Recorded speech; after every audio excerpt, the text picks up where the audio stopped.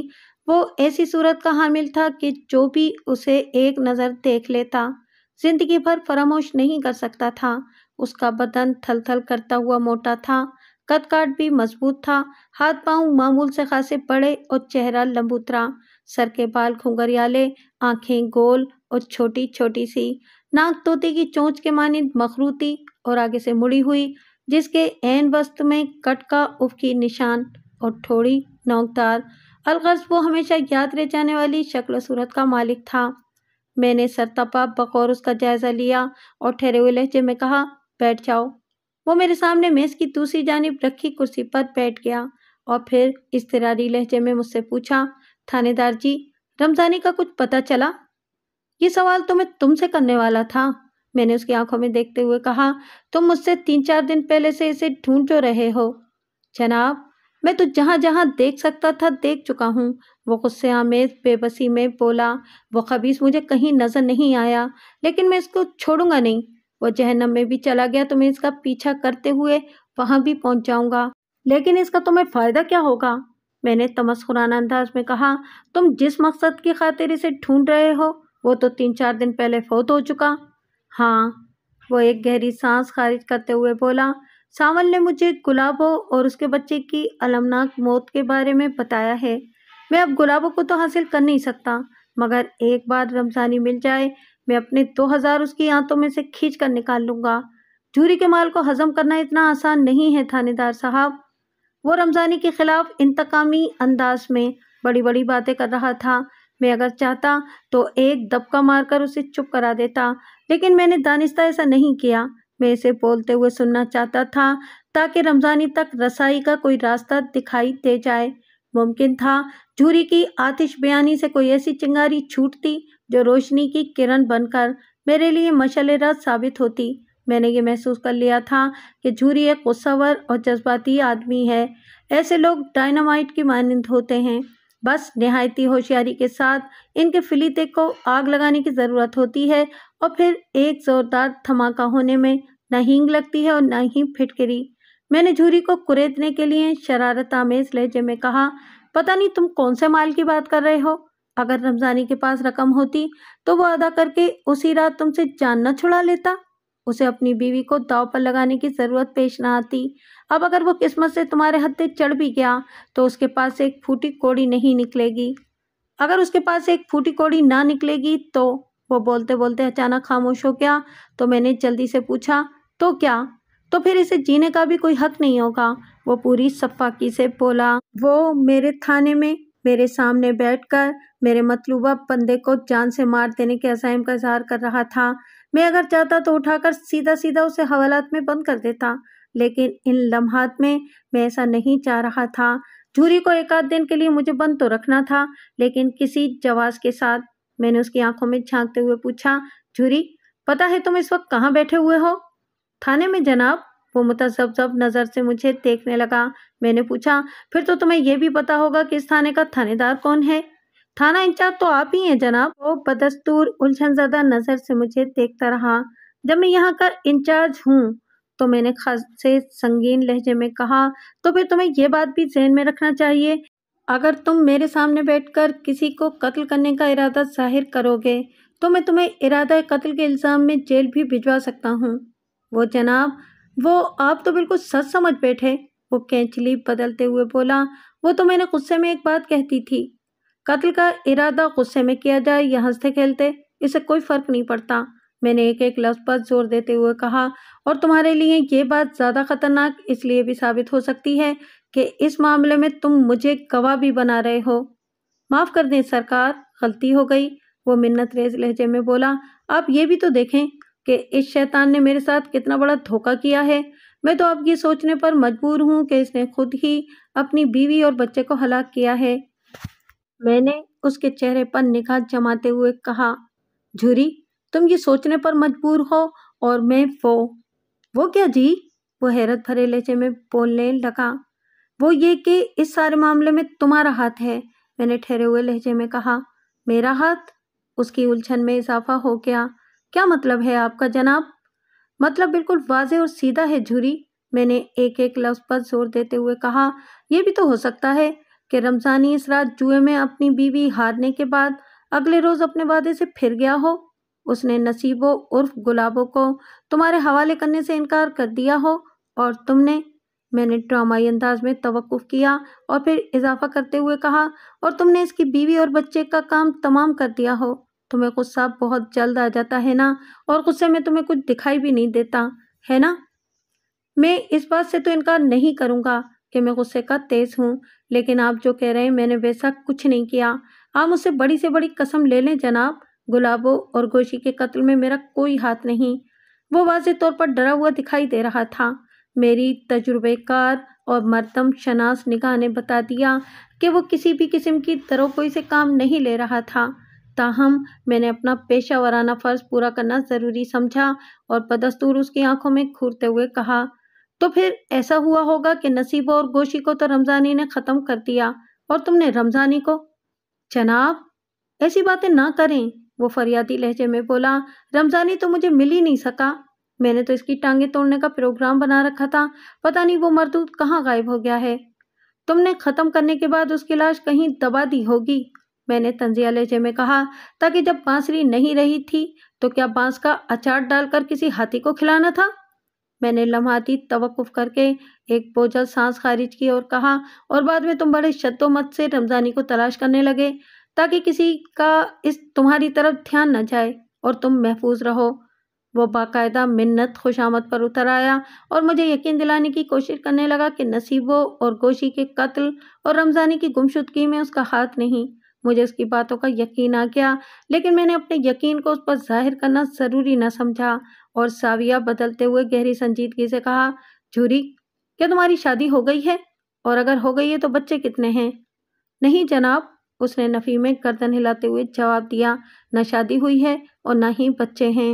رمضانی اپنی بیوی کو داؤ پر لگا کر تمہارے ہاتھ ہار چکا تھا۔ میں نے جھوری کے اندر موجود انسانیت کے گراف کو ناپنے کی کوشش کرتے ہوئے پوچھا، اگر وہ گلابوں کو تمہارے حوالے کر دیتا تو تم اس عورت کا کیا کرتے؟ ظاہر ہے جی، میں گلابوں سے شادی کر لیتا، وہ ٹھوس لہجے میں بولا، اور اسے اپنی بیوی بنا کر رکھتا، اور پھر کسی روز کسی جواری کے حوالے کر دیتا۔ میں نے گھور کر اسے دیکھا۔ جوئے میں جیتے ہوئے مال کو داؤ پر لگانا کچھ زیادہ مشکل تو نہیں ہوتا ہے نا؟ میری بات سن کر اس کے چہرے کے تاثرات بدل گئے۔ مجھے یہ سمجھنے میں ذرا دقت محسوس نہ ہوئی کہ میرے تبصرے نے اسے بہت تکلیف پہنچائی تھی۔ بے حد جذباتی اور جارحانہ انداز میں اس نے مجھ سے کہا، تھانے دار صاحب، میں جواری ضرور ہوں لیکن رمضانی کی طرح بے غیرت نہیں ہوں۔ اگر میں ایک مرتبہ گلابوں کو اپنی عزت بناتا تو پھر اس کی عزت کی حفاظت کے لیے اپنی جان بھی قربان کر دیتا۔ آپ کو پتہ نہیں کہ جھوری کس بندے کا نام ہے؟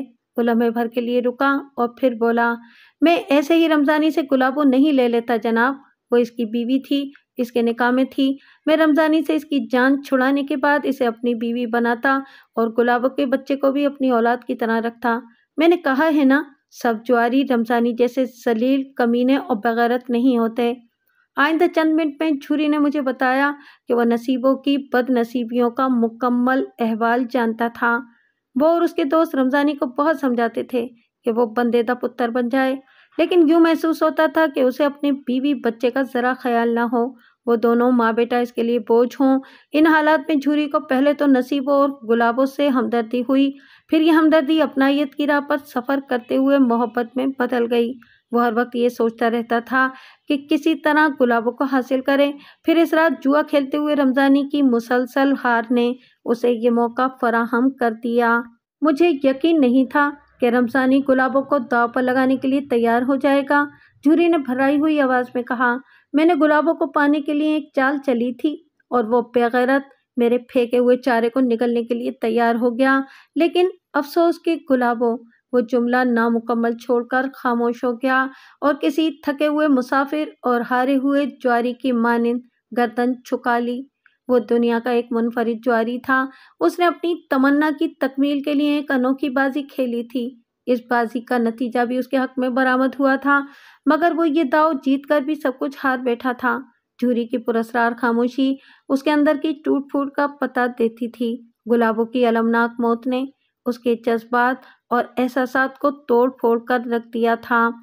میں نے اس سے کچھ کہنے کے لیے منہ کھولنا چاہا ہی تھا کہ کانسٹیبل نصیر کمرے میں داخل ہوا اور اطلاع دینے والے انداز میں بولا، ملک صاحب، اسپتال سے لاشیں آ گئی ہیں۔ میں نے چونک کر اس کی طرف دیکھا۔ آج نصیبہ اور گوشی کی لاشیں پوسٹ مارٹم کے بعد آنا تو تھیں، لیکن میں ان کی آمد کی توقع دوپہر کے بعد کر رہا تھا۔ لگتا تھا کہ اسپتال والوں نے بڑی پھرتی دکھائی تھی۔ میں نے جھوری سے مخاطب ہوتے ہوئے کہا، تم ذرا باہر برآمدے میں جا کر بیٹھو، میں بعد میں تم سے بات کرتا ہوں۔ وہ کرسی سے اٹھا اور خاموشی سے باہر چلا گیا۔ میں کانسٹیبل کے ہمراہ کمرے سے نکل کر اس مقام تک پہنچا جہاں ان ماں بیٹے کی لاشیں رکھی گئی تھیں۔ لاشوں کا پوسٹ مارٹم ہو چکا تھا اور ابتدائی رپورٹ بھی تیار کر دی گئی تھی۔ میں نے اسپتال سے آنے والوں کے کاغذات وغیرہ پر دستخط کر کے انہیں رخصت کیا اور ایک کانسٹیبل منصور کو اپنے پاس بلا کر کہا، منصور، تم جاؤ اور مدینہ مسجد کے امام صاحب مولانا یعقوب کو بلا کر لے آؤ۔ منصور اس علاقے کا رہنے والا تھا۔ اس نے مجھے سلیوٹ کیا اور بڑی فرمانبرداری سے کہا، ملک صاحب بس سمجھیں کہ ابھی گیا اور ابھی آیا۔ میں واپس اپنے کمرے میں پہنچا اور پوسٹ مارٹم کی رپورٹ پڑھنے لگا۔ اس رپورٹ کے مطابق ان ماں بیٹے کی اموات ایک ہی روز 2 گھنٹے کے وقفے سے واقع ہوئی تھیں اور یہ 4-5 دن پہلے کی بات تھی۔ نصیبوں نے پہلے اور گوشی نے 2-2.5 گھنٹے بعد موت کو گلے لگایا تھا۔ علاوہ ازیں ان دونوں کی موت کے اسباب بالکل مختلف تھے اور یہی بات میرے لیے باعث حیرت تھی۔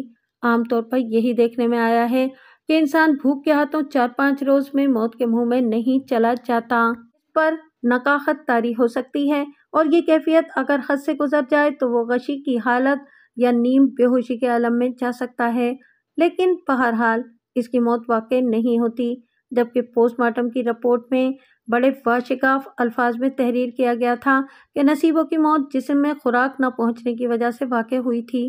پتہ نہیں وہ بیچاری کتنے دنوں سے فاقے کر رہی تھی۔ دودھ پینے والے بچے کی ماں کو تو اور بھی زیادہ خوراک کی ضرورت ہوتی ہے، جبکہ رمضانی کے گھر میں کبھی کبھار ہی چولہا جلتا تھا۔ یعقوب کی بیوی صفیہ بھی کئی دنوں سے اپنے میکے جھنگ گئی ہوئی تھی، ورنہ سننے میں یہی آیا تھا کہ وہ کھانے پینے کے معاملے میں اپنی پڑوسن نصیبو کا بڑا خیال رکھتی تھی۔ نصیبو رمضانی کی منکوحہ تھی، وہ اس کے دیگر حقوق کے ساتھ ساتھ نان و نفقے کا بھی ذمہ دار تھا۔ اگر وہ اس کی بیوی رہتے ہوئے بھوک سے مر گئی تھی تو ایک زاویے سے رمضانی کو نصیبو کی موت کا ذمہ دار ٹھہرایا جا سکتا تھا، اسے قاتل کہنا کچھ غلط نہ ہوتا۔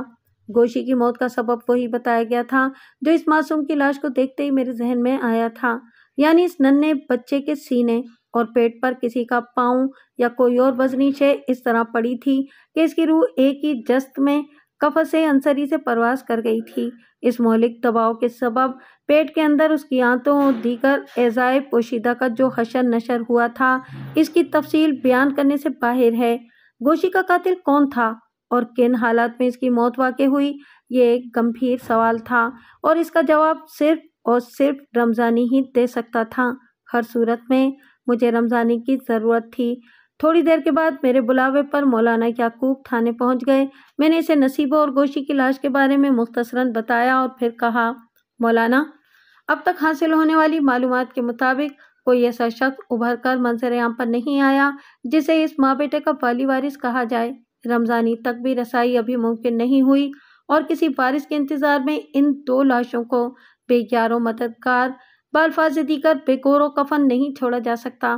ان کی تجہیز و تکفین تو بہرحال ہونا چاہیے، اور میں نے آپ کو اسی سلسلے میں بلایا ہے۔ میں نے لمحاتی توقف کر کے پھر اپنی بات کو مکمل کرتے ہوئے مزید کہا، آپ ان لوگوں کے پڑوسی ہیں، آپ کی طرح کرمداد بھی پڑوسی ہونے کا حق رکھتا ہے۔ میں یہ چاہتا ہوں کہ آپ اپنی نگرانی میں کرمداد کے تعاون سے ان ماں بیٹے کی تدفین کا بندوبست کر دیں۔ یہ کام آپ کے لیے کچھ مشکل تو نہیں ہوگا؟ میں نے بات ختم کر کے سوالیہ نظر سے مولانا یعقوب کی طرف دیکھا تو وہ مضبوط لہجے میں بولا، اگر مشکل ہو بھی تو کیا فرق پڑتا ہے جناب، یہ تو کار ثواب ہے۔ آپ کی طرح میرا خیال بھی یہی ہے کہ تدفین میں تاخیر مناسب نہیں ہوگی۔ رمضانی کے انتظار میں بیٹھے رہنا وقت ضائع کرنے کے مترادف ہوگا۔ تو میں تھانے کے عملے میں سے کسی کو لاشوں کے ساتھ آپ کے پاس بھیج دیتا ہوں، میں نے ٹھہرے ہوئے لہجے میں کہا، باقی کے انتظامات آپ خود دیکھ لیں۔ آپ بے فکر ہو جائیں تھانے دار صاحب، وہ مستحکم انداز میں بولا، میں سب کچھ سنبھال لوں گا اور انشاءاللہ آج ہی عصر اور مغرب کے درمیان ان کی تدفین کر دی جائے گی۔ ان بیچاروں نے زندگی میں تو جو دکھ اٹھائے سو اٹھائے تھے، لیکن مرنے کے بعد پچھلے 4-5 روز میں ان کی لاشوں کے ساتھ پہلے مکوڑوں نے اور بعد ازاں اسپتال والوں نے جو سلوک کیا ہے، اس کے پیش نظر پہلی فرصت میں ان کے جسد خاکی کو حوالہ خاک کر دینا چاہیے۔ میں نے مولانا یعقوب کا شکریہ ادا کر کے اسے رخصت کر دیا اور پھر منصور احمد عرف جھوری کو اپنے پاس بلا لیا۔ میں نے اب تک اس کا جتنا انٹرویو کیا تھا، اس کی روشنی میں وہ ایک ہمدرد، پرخلوص، انسانیت سے قریب، لطیف جذبات اور احساسات کا مالک، محبت کرنے والا جواری تھا۔ میں نے اس کی جوا کھیلنے کی عادت کو نظر انداز کرتے ہوئے اس کی خوبیوں پر نگاہ جمائی اور اس سے ایک کام لینے کا فیصلہ کیا۔ وہ میرے کمرے میں داخل ہوا اور میرے کچھ بولنے سے پہلے ہی بجھے ہوئے لہجے میں پوچھ بیٹھا، تھانے دار صاحب، مجھے جانے کی اجازت دیں، اور یہاں بٹھا کر کیا کریں گے؟ تمہیں جانے کی بہت جلدی ہے؟ میں نے اس کی آنکھوں میں دیکھتے ہوئے کہا، تمہارے کون سے بیوی بچے گھر میں بیٹھے انتظار کر رہے ہیں؟ بیوی بچے تو نہیں ہیں جناب، وہ افسردہ لہجے میں بولا، لیکن بیکار میں یہاں بیٹھ کر بھی کیا کروں گا؟ میں تمہیں بیکار میں بٹھانے کے لیے نہیں روک رہا ہوں۔ پھر وہ چونک کر مجھے دیکھنے لگا۔ میں نے کہا، آج عصر اور مغرب کے درمیان نصیبہ اور اس کے بچے کی تدفین ہو جائے گی، اور رمضانی کی عدم موجودگی کو ہم بھول نہیں سکتے۔ وہ ہم دونوں کا مطلوبہ بندہ ہے، ہم اس کی تلاش میں ایک ساتھ روانہ ہوں گے، آگے اللہ مالک ہے۔ یہ تو بڑی اچھی بات ہے جناب، وہ قدرے چمک کر بولا، لیکن اس تک پہنچنے کے لیے کوئی سراغ وغیرہ تو ہو؟ مجھے ایک سراغ ملا ہے، میں نے سرسراتی ہوئی آواز میں کہا۔ کیسا سراغ؟ میں نے نہایت ہی مختصر الفاظ میں اسے سمندری والے فیض احمد کے بارے میں بتایا۔ اس نے میری ساری بات عدم دلچسپی سے سنی اور میرے خاموش ہونے پر بولا، سانول نے مجھے بھی اس آڑتی فیض محمد کے بارے میں بتایا تھا، مگر وہ تو 1 سال پہلے کا واقعہ ہے۔ یہ ضروری تو نہیں کہ رمضانی سمندری کی طرف گیا ہو، اور وہ بھی اسی آڑتی کے پاس۔ ہاں، یہ ضروری تو نہیں ہے، میں نے بھی ٹھہرے ہوئے لہجے میں کہا، لیکن اس سے یہ بھی ثابت نہیں ہوتا کہ رمضانی سمندری یا فیض احمد کے پاس جا ہی نہیں سکتا۔ جناب، میں تو اپنے دماغ سے سوچتا ہوں، وہ سرسری سے لہجے میں بولا۔ میری سمجھ میں نہیں آ رہا تھا کہ رمضانی کہاں چلا گیا ہے۔ ہر شخص اپنے ہی دماغ سے سوچتا ہے جھوری، میں نے اس کی آنکھوں میں دیکھتے ہوئے کہا، لیکن مجھے بیک وقت 2 دماغوں سے سوچنا پڑتا ہے، ایک اپنے دماغ سے اور دوسرے پولیس کے دماغ سے۔ پولیس والے دماغ میں بڑی شک آلود سوچ ابھرتی ہے، اور یہ سوچ اسی شک کی بنا پر تاریک فضا میں روشنی کی کرن تلاش کرنے کی کوشش کرتی ہے۔ یہی سوچ مجھے اکسا رہی ہے کہ جب رمضانی کے کسی خاص جگہ پر پائے جانے کے امکانات واضح نہیں ہیں، تو پھر جو موہوم سی امید ہے، اس کے دامن کو تھامنے میں کسی کوتاہی یا سستی سے کام کیوں لیا جائے؟ زیادہ سے زیادہ یہی ہوگا نا کہ رمضانی سمندری کی غلہ منڈی میں نہیں ملے گا، لیکن وہاں جانے کا کم سے کم یہ فائدہ ضرور ہوگا کہ فیض احمد سے مل کر یہ پتہ چل جائے گا کہ سال بھر پہلے وہ کس سلسلے میں رمضانی کو ڈھونڈتے ہوئے سعود آباد آیا تھا، ان دونوں کے بیچ کس قسم کا لین دین تھا، اور یہ کہ سعود آباد سبزی منڈی کے آڑتی نواب دین محمد نے کس بنا پر ان کے درمیان صلح صفائی کرائی تھی۔ میں نے ایک مرتبہ پھر لمحاتی توقف کیا اور پھر مزید کہا، فیض محمد سے ملاقات کے بعد عین ممکن ہے ہماری نگاہ کے سامنے کوئی ایسا راستہ کھل جائے جس پر قدم رکھنے سے رمضانی تک رسائی حاصل کرنے میں آسانی ہو جائے۔ میں نے سانول سے پتہ کر لیا ہے، اس کا مالک نواب دین چند دن کے لیے سرگودا گیا ہوا ہے، اگر وہ یہاں ہوتا تو 50% مسئلہ ادھر ہی حل ہو جاتا۔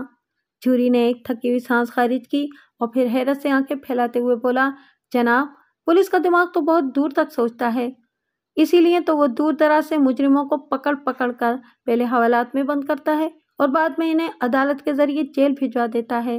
میں نے ایک ایک لفظ پر زور دیتے ہوئے کہا اور پھر اس سے پوچھا، جھوری، تم میرے ساتھ سمندری جانے کے لیے تیار ہو؟ جو حکم سرکار کا، اس نے فرما برداری سے جواب دیا۔ اگر یہ کہا جاتا ہے کہ ڈھونڈنے والے کو خدا بھی مل جاتا ہے تو غلط نہیں کہا جاتا۔ ہمارے ساتھ بھی کچھ ایسا ہی پیش آیا تھا، یعنی میں جلد ہی رمضانی تک رسائی حاصل کرنے میں کامیاب ہو گیا۔ اس روز شام سے تھوڑی دیر پہلے میں جھوری کے ہمراہ غلہ منڈی سمندری کی طرف پہنچ گیا۔ میں رمضانی کا صورت آشنا نہیں تھا، جبکہ جھوری اس کے ایک ایک خال و خط سے پوری طرح آگاہی رکھتا تھا۔ وہ اسے دیکھتے ہی پہچان جاتا۔ جب ہم آڑتی فیض احمد کی دکان پر پہنچے تو وہ وہاں موجود نہیں تھا۔ اس کے ایک ملازم نے بتایا کہ فیض کا گھر غلہ منڈی کے قریب ہی ہے۔ میں نے ملازم کو یہ نہیں بتایا کہ میں کس کام کے لیے وہاں آیا ہوں، تاہم وہ ہمارے ساتھ موجود کانسٹیبل صدیق کو دیکھ کر سمجھ گیا کہ معاملہ کچھ گڑبڑ ہے۔ میں آپ کو یہ بتانا تو بھول ہی گیا کہ غلہ منڈی سمندری کے متعلقہ تھانے سے ہوتے ہوئے میں فیض محمد کی دکان پر پہنچا تھا۔ پولیس ڈپارٹمنٹ میں اس بات کو بہت اہم سمجھا جاتا ہے کہ جب آپ اپنے علاقے سے باہر کسی دوسرے علاقے کے تھانے کی حدود میں کوئی کارروائی کرنے جائیں تو وہاں کے تھانے میں اطلاع دینا پڑتی ہے۔ متعلقہ تھانے کا انچارج اپنے عملے میں سے کسی کو ساتھ کر دیتا ہے تاکہ وہ لوگ چوں چاں نہ کریں جنہیں تفتیش کے مراحل سے گزارنا مقصود ہو۔ چنانچہ غلہ منڈی سے متعلقہ تھانے سے کانسٹیبل صدیق ہمارے ہمراہ ہو لیا تھا۔ میں اور جھوری سادہ لباس میں تھے، جبکہ مذکورہ تھانے سے کانسٹیبل صدیق یونیفارم میں تھا، اور اسی کی وردی کو دیکھ کر فیض احمد کا ملازم چوکنا ہو گیا تھا۔ میں نے اس ملازم سے اس کا نام پوچھا تو اس نے جواب دیا، محمد طفیل۔ محمد طفیل، میں نے اسے اس کے نام سے مخاطب کرتے ہوئے پوچھا، تمہیں فیض احمد کے پاس کام کرتے ہوئے کتنا عرصہ ہوا ہے؟ 5 سال سے زیادہ ہو گئے ہیں جی۔ اس نے الجھن زدہ نظر سے مجھے دیکھا۔ بات کیا ہے جی، سب خیریت تو ہے نا؟ ابھی تم کوئی سوال نہ پوچھو، میں نے اسے چھڑک دیا، صرف میرے سوالوں کے جواب دو، تمہیں خود ہی پتہ چل جائے گا خیریت ہے یا نہیں۔ اچھا جی، آپ ہی پوچھیں، وہ مسکین سی صورت بنا کر بولا۔ میں نے پوچھا، اگر تمہیں یہاں کام کرتے ہوئے 5 سال ہو گئے ہیں تو پھر تم تمام ملازموں کو بڑی اچھی طرح جانتے ہوگے۔ جی ہاں، اس میں کیا شک ہے، وہ بڑے اعتماد سے بولا۔ کل کتنے ملازم ہیں فیض احمد کے پاس؟